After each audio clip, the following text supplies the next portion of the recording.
Hi, I'm Laura with Colorful Creative Watercolors, and we are doing Paint It Friday in this watering can. First of all, I want to apologize for the quality of this video. I apparently had this on live, although nobody was watching. It wasn't live on Facebook. But anyway, let's get started. So I am tracing on my lightbox the outline sketch. So that's all I'm doing right now. If you don't have a light box, you can use a sunny window, or if you have a piece of glass, like a glass top table, you can put a light underneath it and trace. But a sunny window would be best if you don't have a light box. I love my light box. I paint on it. But as you can see, I don't have it shown, my hands covering it. Again, I apologize for this video, but I did not want to do it over because I was so happy with the outcome of it. Um, anyway, um, uh, the card, I'd have a half a sheet of 9 by 12 folded in half. If you remember in Sketch It Friday, I said we're going to make it a card. So I'm doing it on the right side of that half sheet of paper. I had it folded in half. So, so when it's finished, it will be like a card. Okay, so right now I'm turning off the light, and you can see I have my sketch on there. So there's my watering can. And then what I'm going to do, and I will have these paints listed. I have a number 2 paintbrush, and I am going to be using a Paynes Grey because I want that old style watering can, that look, that old galvanized look. So I'm just getting my Paynes Grey, and I'm getting it, mixing it with water just to get it a little bit light for that first coating. So I'm going to just start painting down with the Paynes Grey. Sometimes the Paynes Grey has a little bit of a blue tint to it, but it is Paynes Grey. It may have mixed in with my indigo a little bit, but that's okay. I'm not mad about it. But it is Paynes Grey.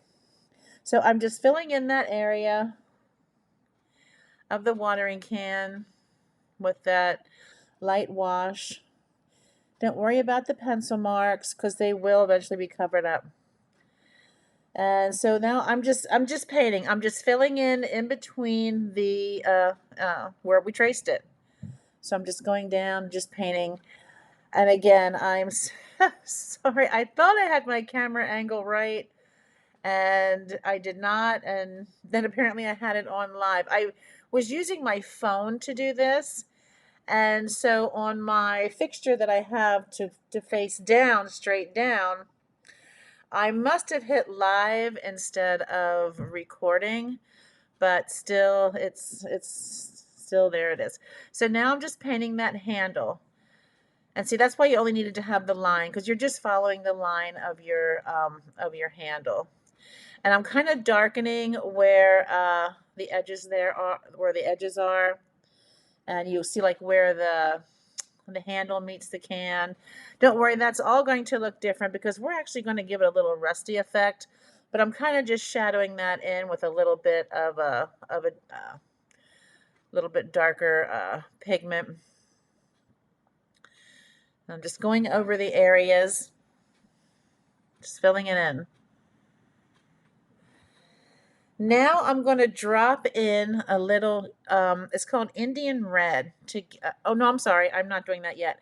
I'm taking a darker version of my Paynes Grey to make the shadow underneath my little bands going across my watering can there, because that will eventually help give it a shadow. Now I'm just going over it with a damp brush, but I wanted those hard lines to help with the shadow effect. And I'm just kind of fixing some things there. Just lifting a little bit more of that paint off. But like I said, I wanted it to have a line there. So now I'm using some of that dark paint just to create some other shadow on the watering can.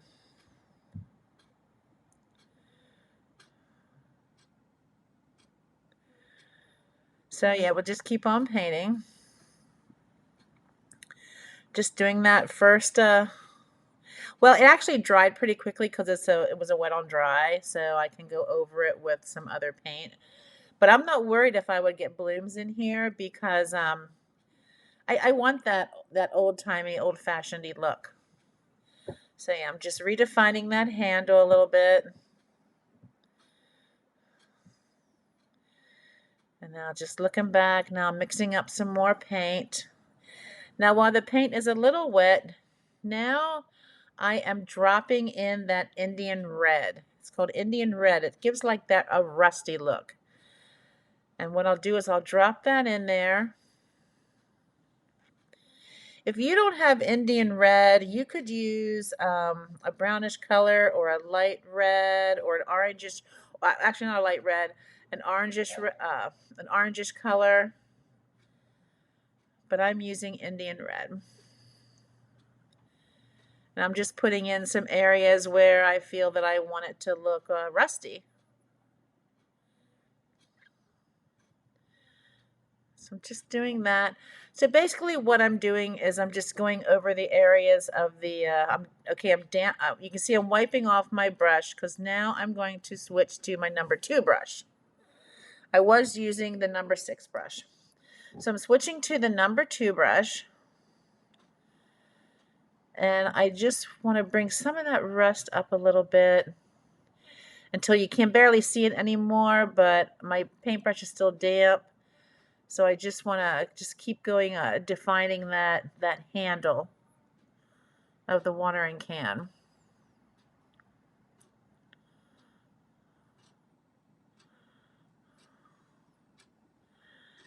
All right.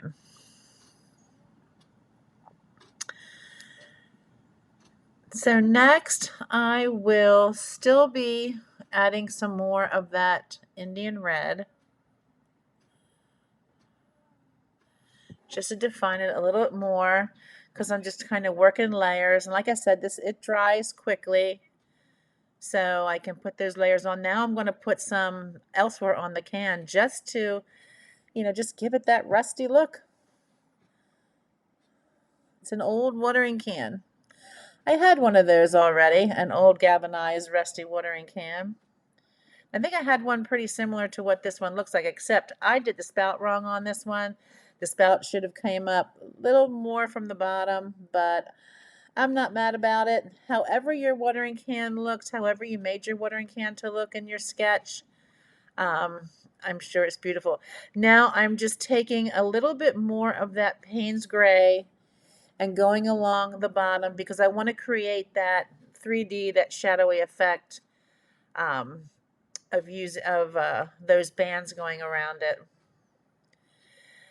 As far as Paynes Grey goes, Paynes Grey is a great shadowing color in any other painting that you're doing. If you want to add shadow to it, I would always make sure you had Paynes Grey in your palette, because in your watercolors, because it's very versatile. You can use it for many things. I will be using it later to darken my greens for my leaves, or for my foliage. I will just take my green and then I'll add some Paynes Grey to it just to darken it up a little bit. So I really do. I can't say enough about making sure that that's one color that you absolutely should have in your watercolor palette mix there, either in your pan paints or your tube paints.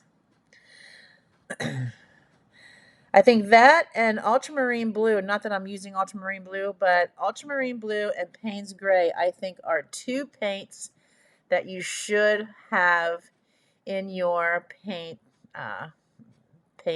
palette paint, either if it's pan paints or tube paints. Now we're going to start on the foliage. And remember, if you recall in the sketching on Sketch It Tuesday, I said that I like to start with the foliage first. So that's what I'm doing, and you can't see because I don't have the camera angle right, and I so apologize for this shoddy work, but you'll be able to see when I'm done. I'm just basically making leaves coming out. So I will move my hand shortly, and then you'll be able to see me do the next one. But all I did was I just brought a line out, a straight line out, and then just started making little leaf shapes on it. And then I realized that, oops, I brought that leaf stem down too far. But guess what? Because it was still wet, I could lift that right out and blend that right in, and whoop, there it's gone. But you know what? I'm going to be covering that area up anyway with other leaves that are coming out of the watering can. Now I feel like I need to go over those shadows again because it's dried since.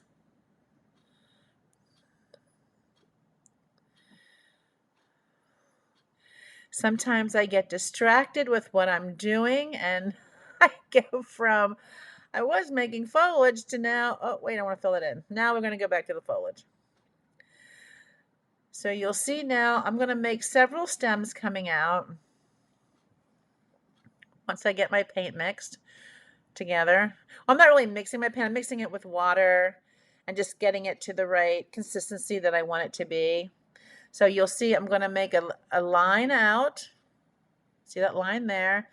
I always do a petal at the very tip and then just come out from each side making the next stems if I'm going to do that type of foliage.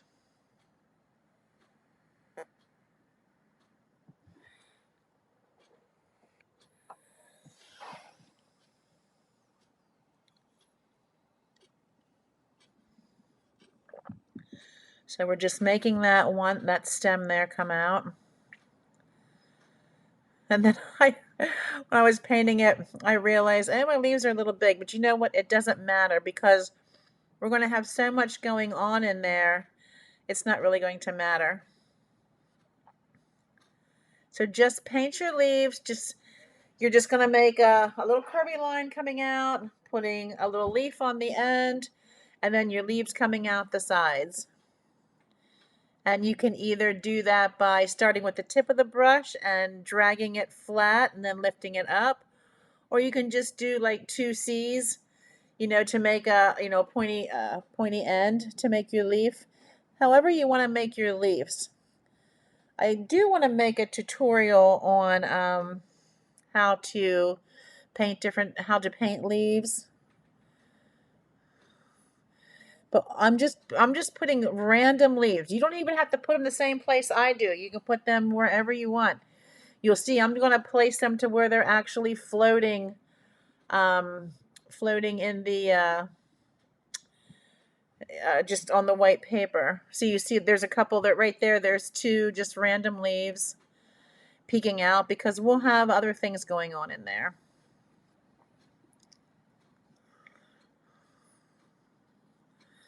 So as you can see, it's just random leaves. But I think getting the foliage in first is, I saw someone else do this before, and I'm like, you know what? That is a great idea because then you can work your florals around your foliage and not have to worry about adding it in when it's done because then you can put flowers in front of it, flowers behind it. It's just easier that way.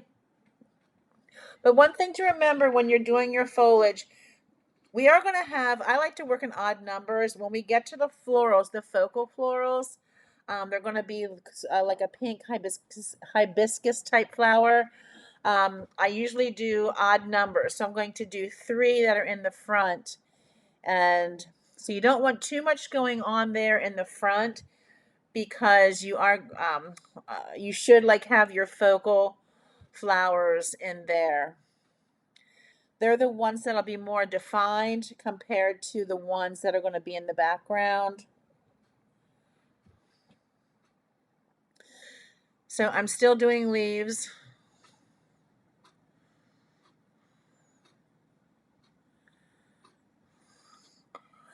And like I said, this was a terrible position I put you in.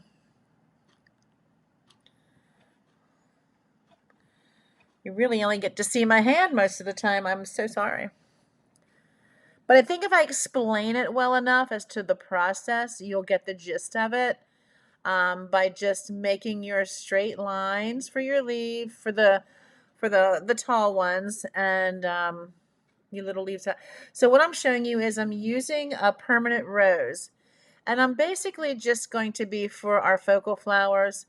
I'm just making messy just wiggly line, wiggly, squigglies with that. And then we just define it with a darker version of that pigment, and that will make our flowers.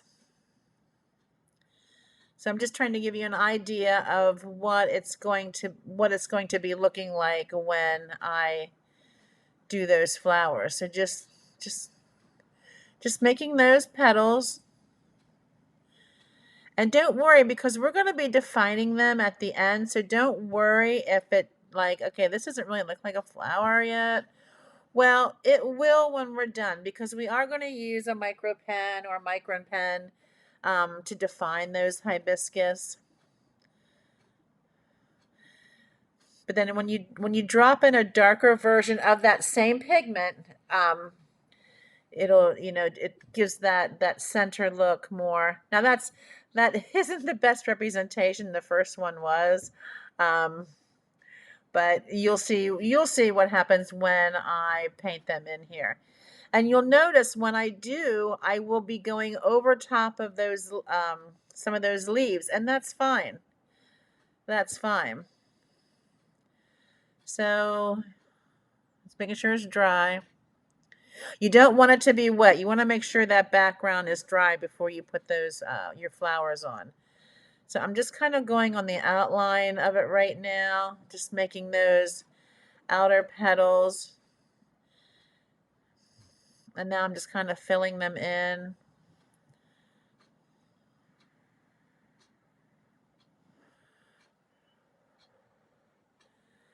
And I do want to make sure that the petals are dark enough that, because basically layering or glazing, going over top of those green leaves so that they don't, shine through. So that's one flower. But don't worry about details yet. There's one thing when you're painting, when you first start painting, don't think that everything should look like the finished picture. It's not finished until it's finished. It's not finished until you add the final details. And the final details are always the last thing you do. That's what completes your composition. That's what makes your painting complete. And don't worry if your center got filled in a little bit. That's fine, because you'll see once I'm going to make the third little flower. But once I make that, at some point I do come back and do a light pink wash in the center there, because I know that I'm going to be taking my black Micron pen. It's a 005 size. And I'm going to be putting in the little center part where those little, I don't know, are they called stamens? I really need to look this up as to what they're called, that shoot out of these little, these flowers. So like I said, don't worry. Like I said, your painting isn't finished until your painting's finished. So now, until I actually see, I know what I'm doing. I'm taking cadmium yellow, and I'm making little yellow daisies with their leaves down, and then I'll be using a cadmium, I'll be using a vermilion color to make the little center part that sticks up there on the top.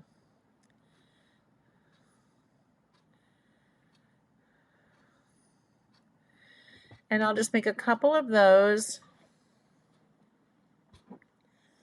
And those flowers will be sticking out. Those are super easy to make because you're really just making a half circle for the dome, and then you're just making little ovals for the petals. Super, super easy. But you can make yours lemon yellow. You could make yours and have a cadmium yellow little center top there. You can make yours whatever color you want. You don't necessarily have to follow my colors. You can look out if you have a garden and see what color your flowers are, and those are the flowers you can put in your painting. You don't need to do exactly what I'm doing, because You may want different flowers than what I'm making, and that's fine. But if you're following along, this is what I'm doing. But like I said, if you don't have these colors, you can certainly substitute. You can make them whatever color you want. I'm just doing 3 of those. Okay, now I'm going back in since those flowers are dry, and my paintbrush is only damp with clean water. It's just damp. It's a clean brush. So I'm pulling what paint that has dried, I'm pulling that in towards the center because I didn't want it to stay white but I did want it to be lighter.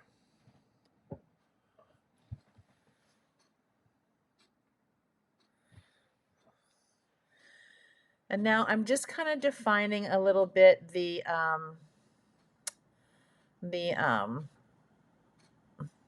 leaves or the petals, but not too much. I just dropped in a little bit more pigment.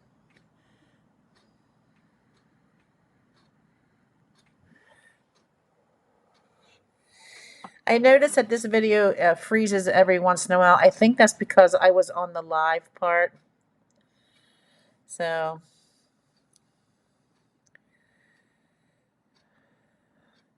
technology is great if I always hear people say technology is great if you use it if when it works. No, technology is great if you use it properly. So now I took some blue, and I do believe I took some turquoise blue, and I'm just making little dots.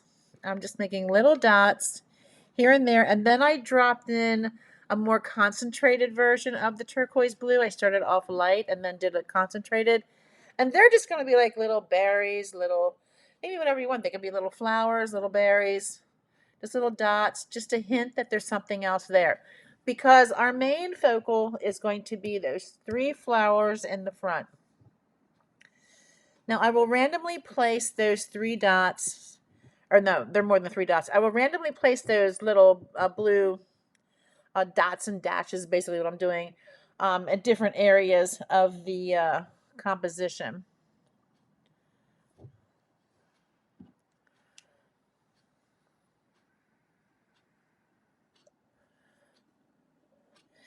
Now I am taking, it's a violet color, and I am just making in little hyacinth type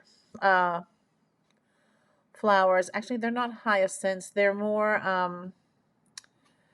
I can't think what they're called, where they look like hyacinths, except they come up with a little point and they curve. I am terrible with naming flowers today. Isn't that terrible? But I'm really just making a bunch of little dots and starting out wide at the base and then narrowing it up until I have a little pointy top and then kind of make it curve out. And that I'm doing in between some of them I do on the back of the leaves, and some of them I'll do them in front of those leaves. And I usually I always make those kind of flowers just to add more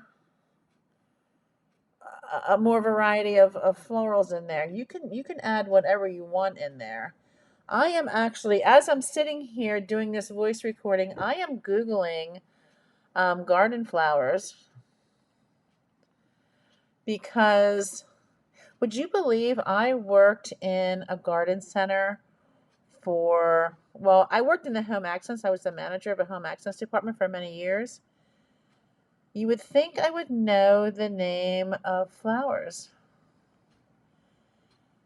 And I did know them at one time.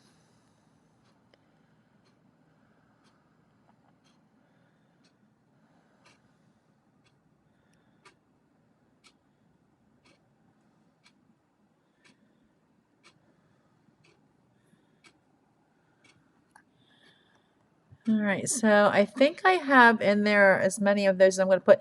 Now, if you see, I wanted to make sure that my flowers, remember how I said you should have like a circle around your can, or a circle around the top where your flowers are going to be when we were sketching it? You want to make sure you do have that rounded area.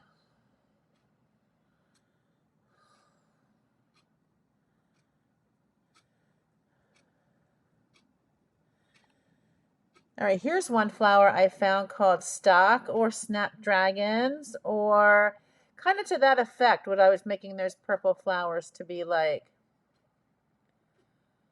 I guess you could call them stock. Or you know what, you could even make it look like lavender if you wanted to as well. Put lavender in there. Some purple lavender.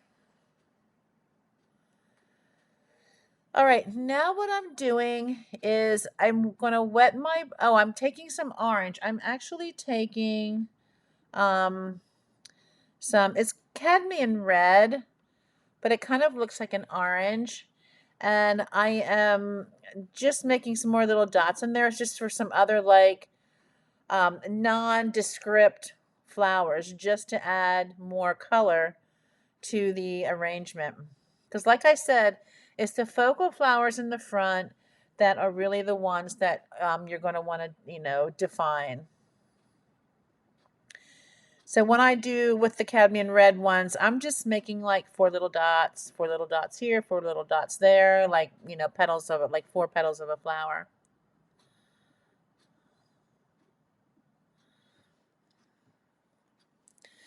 And if I didn't say, for the green leaves, the colors I use are sap green and olive green. I'm almost out of my olive green, so there's not very much olive green in it. It's mostly sap green.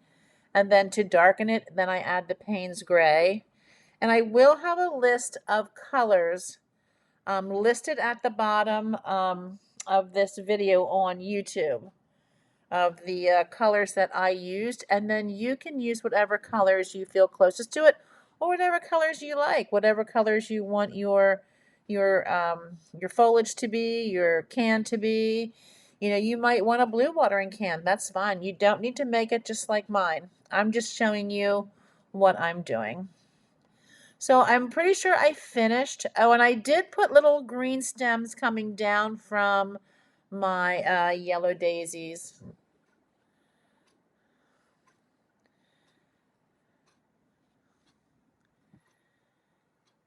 And let's see what we're doing here, because I know at some point I don't want a whole lot of white space in there, and that's what I'm doing. I'm grabbing a very, very watered down sap green, very, very watered down, and I'm kind of just dotting in green, just so there's green. So you don't see a whole lot of white in that background. You want it to look like there's a lot of foliage in there.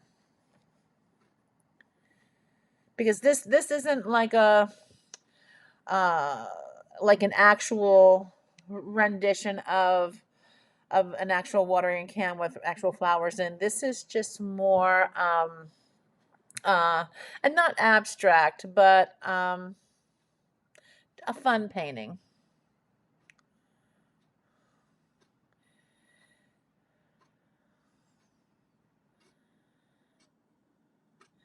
All right, so now I'm adding a little bit more. I'm adding some Paynes Grey, really darkened in with my green, with my sap green and Paynes Grey, and then I'm just touching in some of those leaves to make them darker, because I don't want you to see the can in the background or whatever is in the back. So defining that leaf there in the front a little bit more, because we are almost finished putting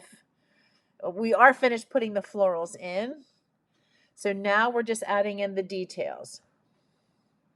So that's where I'm adding in shadow of the flowers. I'm adding in more texture to the leaves of the leaves of the foliage.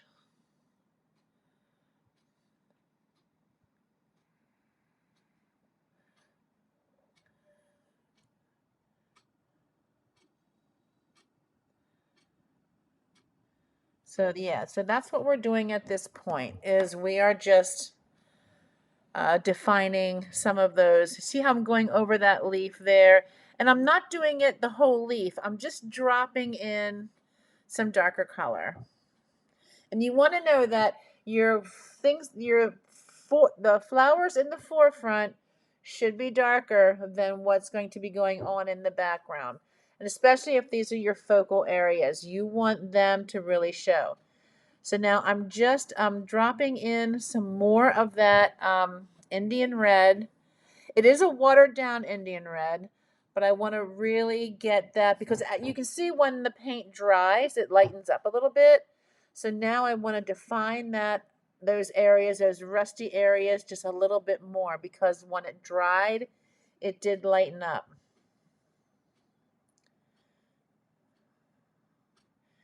Now I took a damp brush because it got a little too harsh. So I'm taking a damp brush, a clean damp brush, and actually a brush that I really wiped off on my paper towel. It was clean and wiped it off, and then I'm just smoothing it out and softening up those edges.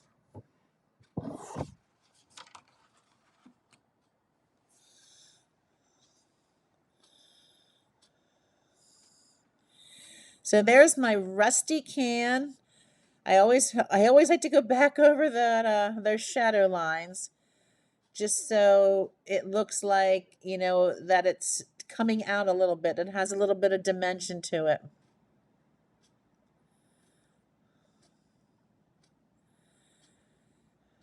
And back when I was saying, remember when I said to put now I'm drawing it with the hair dryer because next we're going to use the number 005 Micron pen.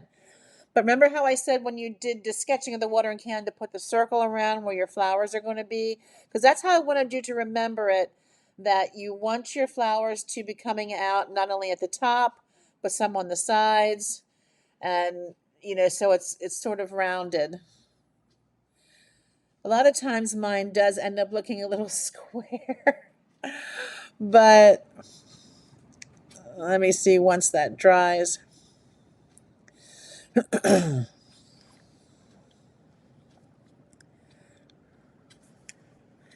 So now I'm just giving it a good feel to make sure it's dry.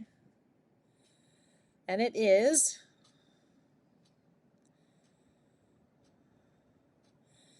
So now I've got the number. Oh, I realized I had the wrong pen.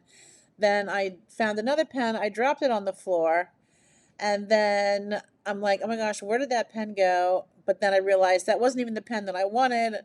I wanted my lightest, thinnest, which is the 005 that I have, to do some outlines because I'm going to outline the focal flowers and I'm also going to outline some of the other flowers. It's a 005 Micron pen. Or you can get a micro pen, I think they're called. I get all mine off of Amazon because I feel like they're cheaper on there. So now what I'm doing is I'm going around my flowers to give them some definition as far as to what they are.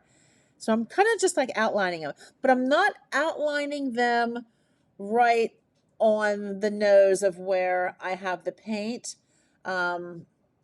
Just let me see if I have to turn that a little bit. So I'm just kind of just going around, just giving them a little outline. And then in the center of each flower, I'm going to make a C, like on its side, a C, but on its side, not think of a C where the arc is on the bottom, and then I'm going to jet out three little lines, like curvy lines, and put little balls on the end of them. Now I'm going around and I am outlining those little berries. I'm just doing little circles. I'm just drawing little circles around them. That's all I'm doing. And then the orange flowers, I'm actually just going to go like making a flower shape with 4 petals. Just like you would be doodling a flower, and that's what I'll do. I'll just doodle them in. Because that number 005 Micron pen is so thin, it really makes thin lines. So you can see it, but it doesn't overwhelm. If you were using a number 5, that would overwhelm. And I am going to do the daisies, the little flowers, the little berries, and the 3 focal flowers in the front. I'll do some of the leaves, not all of them. I'm not going to do those purple flowers only because I think that would ruin them if I would do it with that. So I'm just picking and choosing what I want to outline and define in this composition. I will not trace the watering can because I don't want to trace the watering can. I'm happy with the watering can the way it is. Sometimes when I'm painting, if I find when I'm finished painting that I really didn't care or there was a mistake in it, I'll get my Micron pen out and start tracing things around it to make it look more like a line and wash type painting. And then I'm happy with it. So it's one thing I love about watercolors. There's just so much you can do with it. So I feel that I have everything. I think I'm just defining those. Oh, I'm going around the petals of those. I'm going to call them hibiscus, and just putting in the little lines and dashes in there, little curvy lines to give a roundness to the petals. So now that the paint is completely dry, there were some pencil lines that I was able to erase, and you'll find you will be able to erase some of them. And I think a painting looks so neat when you, if you don't paint all the way to the line, and then when you erase those lines. I love the way it looks once those pencil lines are gone, because it doesn't give, it takes away some of the harsh edge. So now all I got to do is peel off the tape. Oh, always sign your work. Sign your work. So I'm signing my name. That's when you know it's done, when you signed your name. That's when you don't put any more paint to it. You're done. Never overthink it. Don't overwork it. So carefully pulling that tape off. As you can see where there's the fold in the card where I folded that half of a 9x12 sheet and I made it into a card. Underneath there is my sketch that I really only use for the watering can.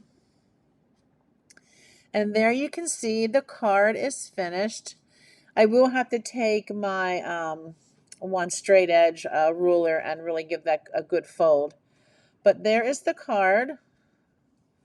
It is all finished. And I'm so glad you painted along with me. Again, I apologize for the video quality. I will do better next time. And there it is, all finished. Thanks for watching. Don't forget to visit colorfulcreativewatercolors.com. Remember, stay colorful, stay creative, and have fun. Bye-bye.